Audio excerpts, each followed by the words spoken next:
আগামীকালকে সকালের দিকে বৃষ্টি হওয়ার চান্স রয়েছে। রাজশাহী অথবা আপনার কুষ্টিয়া, যশোর কুষ্টিয়া এই অঞ্চল দিয়ে প্রবেশ করতে পারে। যেখানেই বৃষ্টি শুরু হবে মোটামুটি 30 মিনিট থেকে 1 ঘন্টা সর্বোচ্চ। যেখানেই বৃষ্টি শুরু হবে সেখানে দমকা অথবা ঝোড়ো হাওয়া এবং বজ্রপাত সহ বৃষ্টি হতে পারে। যখনই বৃষ্টি শুরু হবে তারপরে পরের 8 থেকে 12 ঘন্টা সময় মোটামুটি বৃষ্টিহীন থাকবে। আগামীকাল ঢাকা সহ দেশের উত্তরাঞ্চল এবং উত্তর পূর্বাঞ্চলের যে বিভাগগুলো রয়েছে সেই বিভাগগুলোতে অনেক জায়গাতেই বৃষ্টি হতে পারে।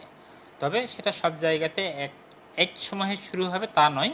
বৃষ্টিপাতটা শুরু হতে পারে বাংলাদেশের পশ্চিমাঞ্চল থেকে। আসলে এটা প্রবেশ করতে পারে পশ্চিমবঙ্গ থেকে শুরু হতে পারে, শুরু হয়ে বাংলাদেশের রাজশাহী অথবা আপনার কুষ্টিয়া, যশোর কুষ্টিয়া এই অঞ্চল দিয়ে প্রবেশ করতে পারে। প্রবেশ করে এটা যেখানেই বৃষ্টি শুরু হবে মোটামুটি 30 মিনিট থেকে 1 ঘন্টা সর্বোচ্চ এই সময় ধরে বৃষ্টি হতে পারে। এটা ক্রমান্বয়ে এমন হতে পারে যে রাজশাহী, পাবনা, বগুড়া, তারপরে হচ্ছে টাঙ্গাইল, ময়মনসিংহ, সিলেট এইসব অঞ্চলে যেতে পারে এবং ঢাকাতেও হতে পারে। ঢাকাতে আমরা আমাদের যে গাণিতিক মডেল পূর্বাভাস সেই অনুযায়ী আমরা দেখছি যে সকালের দিকে বৃষ্টি হওয়ার চান্স রয়েছে। তো তো তো যেহেতু আগামীকালকে পবিত্র ঈদুল আজহা, আমরা আশা করছি যে আগামীকালকে সকালের দিকে বৃষ্টি হওয়ার চান্স রয়েছে। এরপরে বৃষ্টি যদি হয় 30 মিনিট থেকে 1 ঘন্টা সর্বোচ্চ, এই সময়ের মধ্যে বৃষ্টি শেষ হয়ে গেলে মোটামুটি সারাদিনই বৃষ্টিহীন থাকতে পারে। এরপরে হয়তো বা সন্ধ্যা থেকে আবার বৃষ্টি শুরু হতে পারে এবং আগামীকালকে বাংলাদেশের দক্ষিণাঞ্চলের যে বিভাগগুলো রয়েছে খুলনা, বরিশাল, চট্টগ্রাম এইসব বিভাগগুলোতে তুলনামূলকভাবে কম বৃষ্টিপাত হতে পারে। আর এছাড়া যদি আমরা দেখি যে দিনের বেলায় সব জায়গাতে একসাথে বৃষ্টি শুরু হবে না। যেখানেই বৃষ্টি শুরু হবে সেখানে দমকা অথবা ঝোড়ো হাওয়া এবং বজ্রপাত সহ বৃষ্টি হতে পারে।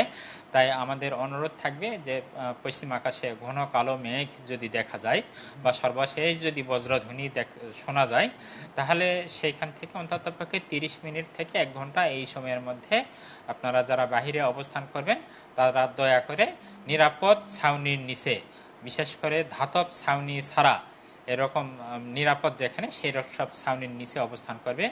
আবার অন্ততপক্ষে বেশি সময় না, 30 মিনিট থেকে সর্বোচ্চ 1 ঘন্টা এই সময়ের মধ্যে বৃষ্টি, বজ্রপাত, দমকা হাওয়া সব শেষ হয়ে একটা মেঘমুক্ত আকাশ পাওয়া যাবে। আমরা যেটা দেখছি আমাদের মডেল পূর্বাভাস অনুযায়ী তাতে আগামীকাল 28 তারিখ তো বললাম, এরপরে 29 তারিখে বৃষ্টিপাতের সম্ভাবনাটা একটু বেশি এলাকা জুড়ে রয়েছে। সেটা এমন হতে পারে যে রাজশাহী, খুলনা, ঢাকা, রংপুর, ময়মনসিংহ এবং সিলেট বিভাগের অনেক এলাকাতেই বৃষ্টি হতে পারে। তবে যেখানেই বৃষ্টি শুরু হোক না কেন আগের মতোই 30 মিনিট থেকে সর্বোচ্চ 1 ঘন্টা সময় বৃষ্টি হয়, এরপরে বৃষ্টিহীন হয়ে যাবে ওই দিন। আর অন্তত পক্ষে যখনই বৃষ্টি শুরু হবে তারপরে পরের 8 থেকে 12 ঘন্টা সময় মোটামুটি বৃষ্টিহীন থাকবে।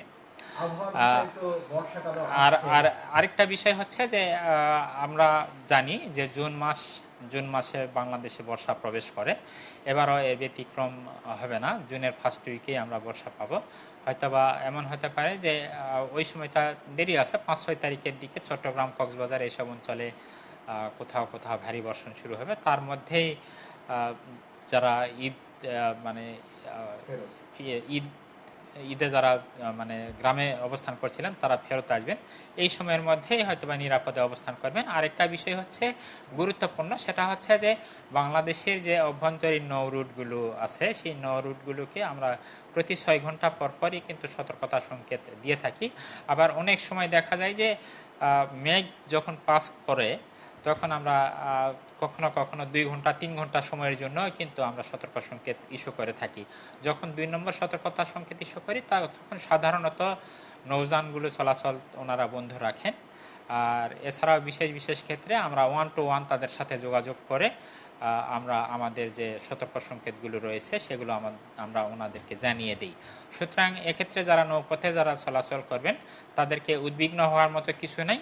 যদি এরকম কোনো আশঙ্কা থেকে থাকে তাহলে সেক্ষেত্রে নৌযানগুলো তারা এমনিতেই নিজ দায়িত্বেই তারা চলাচল করবেন না।